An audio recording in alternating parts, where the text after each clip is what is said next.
Halo pemirsa, selamat berjumpa kembali dengan saya Argo Pratonugroho.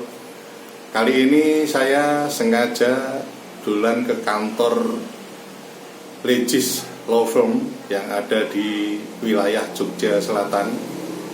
Saya sengaja menemui dua orang sahabat yang sebetulnya saya lama tidak ketemu dengan beliau ini berdua ini, yaitu Mas Yulfikri Sofyan dan Mas Ivan Ber SH.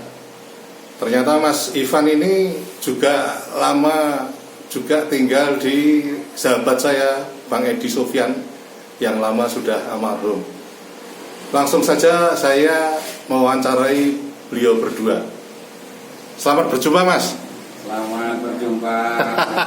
Apa kabar? Ya, Mas Yulfikri sama Mas Ivan ya. Iya. Boleh saya bertanya kepada Mas Yulfikri dulu. Boleh. Mas Yul, ini saya dengar Anda baru saja perkara Anda ada yang inkrah ya ini. Saya sengaja juga main ingin tahu apa sebetulnya yang terjadi terhadap klien Anda ini. Seperti apa Mas Yulfikri? Kalau bicara yang inkrah sebenarnya ada beberapa ya Mas. Oh iya ya. Ini ada beberapa yang sangat menarik perhatian kami kan gitu. Salah satunya yaitu gugatan kami terhadap Bank BPD DIY dan Gubernur Daerah Istimewa Yogyakarta. Itu di mana klien kami ini mantan Direktur Pemasaran BPD Bank BPD DIY, yaitu Ibu Sulha Prihasti, yang mana beliau waktu itu menjabat sebagai Direktur Utama berdasarkan surat keputusan Gubernur. Jadi beliau menjabat waktu itu 2003 sampai 2007. Kan? Periode pertama.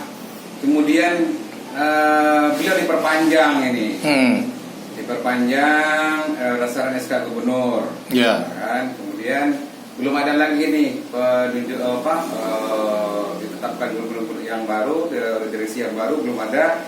Beliau diperpanjang lagi, itu bersama dengan Direktur Utama waktu itu Pak Harsoyo sama Pak Sudibyo ya. Saya sempat ngikuti juga Mas waktu itu ya.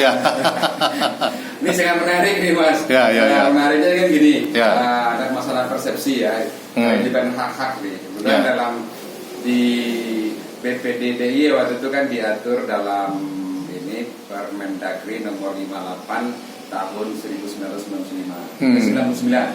Dan SK Gubernur nomor 103 tahun 2000. Itu terkait dengan hak-hak direksi setelah menjalankan tugasnya.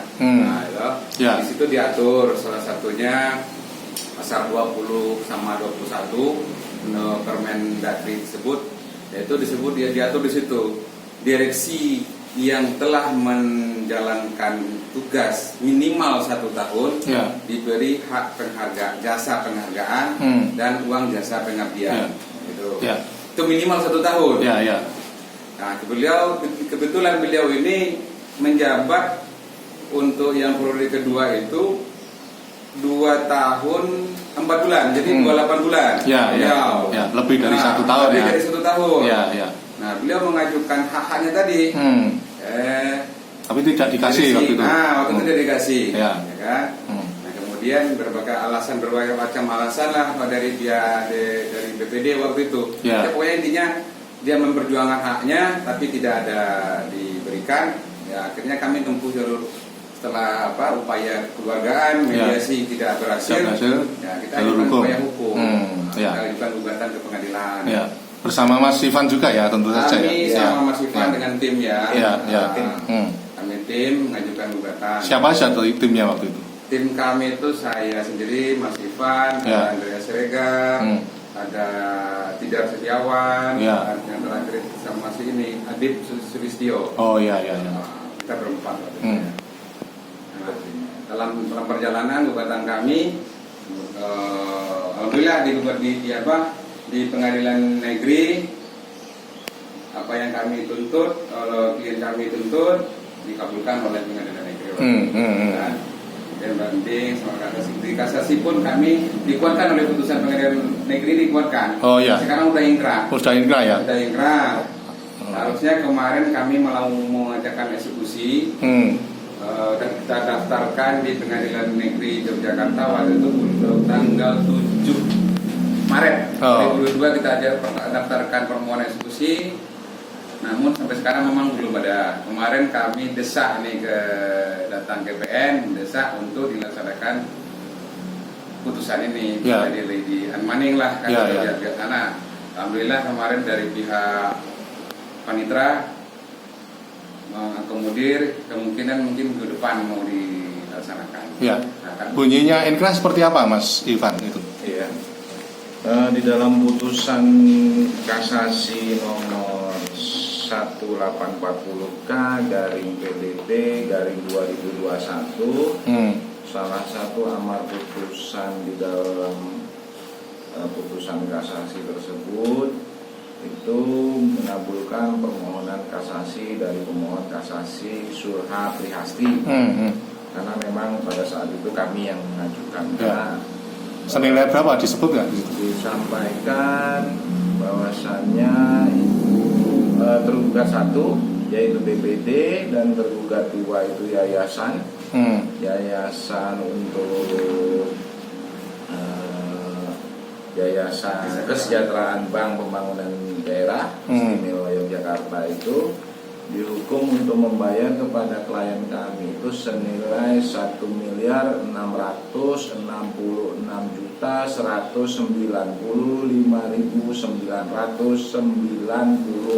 rupiah. Oh ya.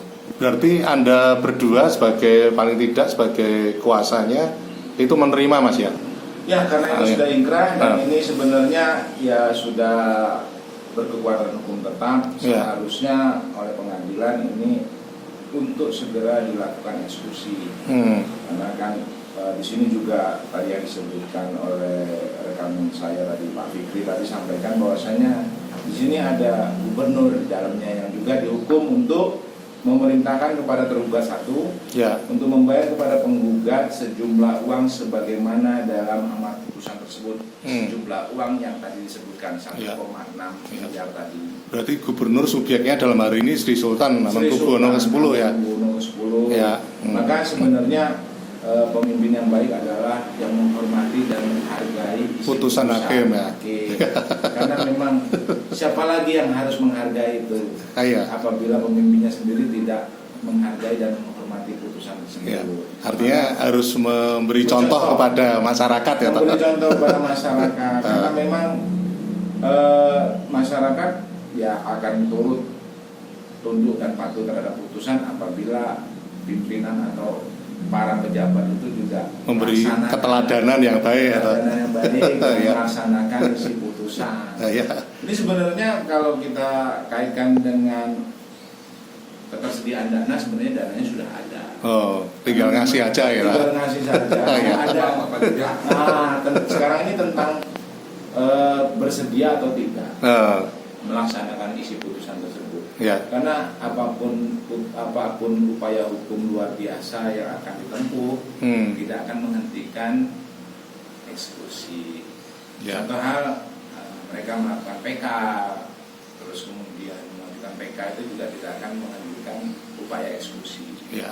Maka ya kami himbau sekaligus agar kita sama-sama segera melakukan putusan Mahkamah Agung itu menghormati putusan, kita sama-sama menghormati putusan dengan cara melaksanakan isi putusan. Terakhir Mas Fikri, Anda optimis gak itu nanti Sultan Hamengkubuwono ke-10 akan melaksanakan putusan Mahkamah Agung sesuai seperti harapan Anda? Itu menurut Anda optimis gak itu? Bicara optimis dan enggak optimisnya, jadi sebelum kami mengajukan permohonan eksekusi ini, kami juga sudah surati secara baik-baik supaya pihak gubernur itu mematuhi putusan, ya hanya memerintahkan saja, memerintahkan BPD, bayarlah hak-hak orang kan gitu ya. dia keringat dia selama bekerja itu ya mau dihargai. Hanya itu aja permintaannya. Kalau kita bicara ini kan dihitung-hitung sebenarnya kan haknya dia itu dari tahun 2010. Kalau kita gambarkan uang 1 miliar 1 miliar sekian tadi, hanya dia yang diputus hanya nyatanya kalau dibayarkan tahun sekian ya dari 2010 sampai 2022 ini kalau dia emaskan berapa ya Mas? Udah mungkin di atas 5 miliar untuk bunganya saja untuk perhitungan jangka aman tunggu jangka waktu masa tunggu dalam artinya begitu ya. Itu harusnya ini juga dia minta cuma 1 miliar 600 dan itu murni haknya yang diatur oleh undang-undang. Dan Anda secara positif tegasnya optimis ya? Oh kita optimis. Kalau nggak optimis pun nanti kita ya paksa kita harus melaksanakan sita apa yang ada di BPD. Oh gitu ya.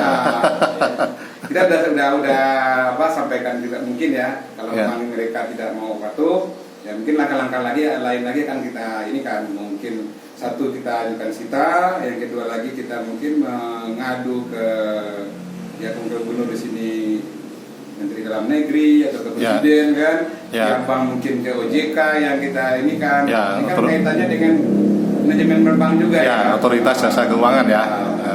Oke, Mas. Karena waktu juga yang membatasi kita, akhirnya saya Argo Pratomo Nugroho mengucapkan terima kasih atas perhatian Anda. Sampai jumpa.